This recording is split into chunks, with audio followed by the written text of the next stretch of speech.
Cross গুণন করলে আমাদের যে এই যে ধরো আই ক্রস জে করলে কে পাওয়া যায়, জে ক্রস কে করলে আই পাওয়া যায়, এটা সহজে বোঝার জন্য দেখো চিত্রে আমি একটা সিস্টেম রাখছি। সিস্টেমটা কেমন? এখানে হচ্ছে আই থাকবে, তো আই এর যখন আমরা এভাবে বাম দিক বরাবর এখানে ঘুরতেছি, ধরো আই এর পর যখন জে দিকে আসলাম, তখন আই আর জে এর গুণফল আমি পাবো হচ্ছে কে।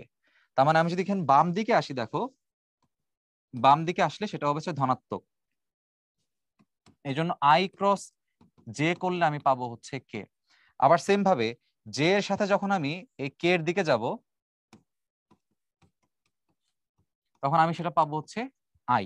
আমি আবার কে এর সাথে যখন আই এর দিকে যাব, তখন আমি পাবো অন্যটা মানে জে। অর্থাৎ এভাবে আই জে কে পরস্পর কি করবে, একটার পর একটা যদি সিরিয়াল মেনটেন করে আসে, সেই ক্ষেত্রে আমি অপরটা পাবো। আমার আই জে দেওয়া থাকলে কে পাবো, জে কে দেওয়া থাকলে আই পাবো। সিরিয়াল মেনটেন করলে মানটা ধনাত্মক থাকবে। আর সিরিয়াল যদি উল্টা হয়, অর্থাৎ আই এর পর জে না এসে যদি জে এর পর আই চলে আসে, তাহলে সিরিয়াল যদি উল্টা হয়, জে এর পর আই চলে আসলে আমার আগে একটা ছোট্ট করে কি চলে আসবে, মাইনাস চলে আসবে। সো